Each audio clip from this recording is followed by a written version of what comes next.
Hello and welcome to the Blue Pencil Session. I'm Eileen Cook and I am excited today to be with my friend Crystal, and we are going to talk about a contemporary women's fiction by MaryAnn. So that was kind of exciting to jump into this piece. So I'm going to start us off because I think one of the things that I think is very interesting when we're first opening is, do we identify with the character and should we identify with the character? So this piece opens with Sharon, who's having lunch in the swank Vancouver club with her friend from law school, and they're surrounded by all these super hoity-toity people. They're drinking fancy cucumber water, which I thought was a great detail. And I felt that empathy that comes with, she's there, she's so proud that she's there, and at the same time, she feels like it's just a matter of time until somebody figures out she doesn't really belong there, which I think is such a universal feeling. And for me, that kind of grounded me and made me like her.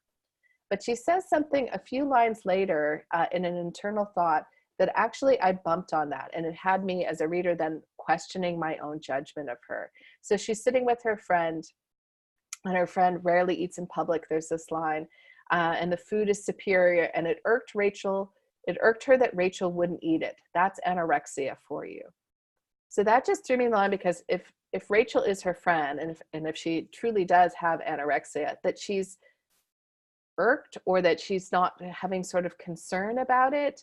I think it was the combination of the irked and then kind of the, I guess, flippant, well, that's anorexia for you, that just made me kind of bump and be like, well, now I'm not sure if I like you.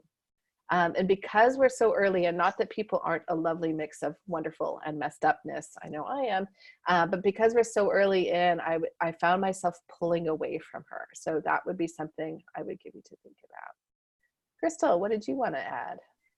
Yeah, I bumped on the same thing, and it's interesting to label it like that. Like, if I think if you were aware that your friend was anorexic, whether you wanted to be super involved with that or not, if it's somebody you've known for a really long time and this is something they've been struggling with, you're more likely to just, well, that's Rachel, that's just how she is, as opposed to labeling it with anorexia. Like, that just seemed an interesting choice. So from a personality development perspective, and that may be a thing that gets revealed more fully later, set it up as a bit of a mystery and let us wonder about that. And I think that, it would just prevent us from bumping on it.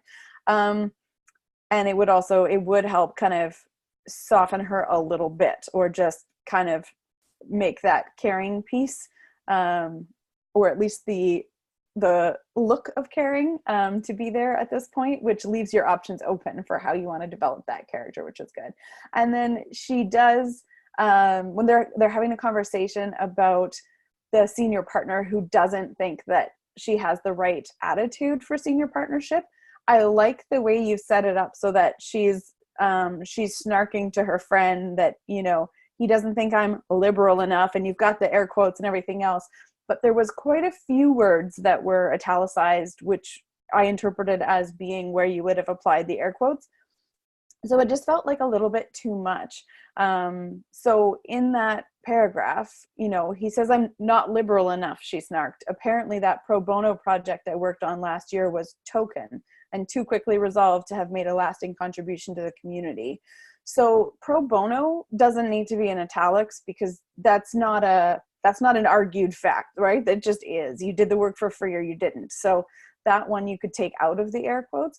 And then another one that you could probably remove is, Rachel tilted her head with a sympathetic scowl. He'd rather I got more meaningfully involved in some charities. And so you've got involved in the air quotes right now, or in italics, but I think meaningfully is where the ambiguity actually is. You're involved or you're not involved in terms of activities you're actually doing and participating in, but meaningfully, like, she thought she was meaningfully involved. So the meaning is where the question is, in terms of what he thinks is meaningful involvement and what she thinks is meaningful involvement could be quite different. So that is a small thing, but that just is one of the only places I really bumped in. So that could be easily adjusted. I do like that we're getting this kind of insight into the legal field. And so it's not something that I know a ton about, but I did like this idea of kind of, she wants to make partner, and the kind of the politics behind that. And I also going to do a call out to the very end that there's just a nice example of kind of dripping in some backstory. So there's just this funny line, like, there's nothing dirtier than law. And she kind of comes, well, there is politics. And then there's a little snicker between the two of them. Because then there's this line about she's glossing over the humiliation of her father's notorious career in municipal government. So it's like, ooh, there's going to be some dirt there that's going to come up. I'm quite sure of it.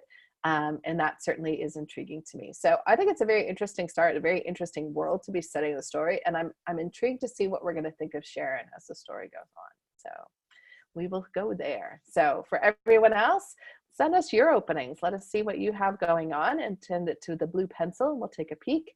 And until then, we'll see you guys around the academy. Bye-bye.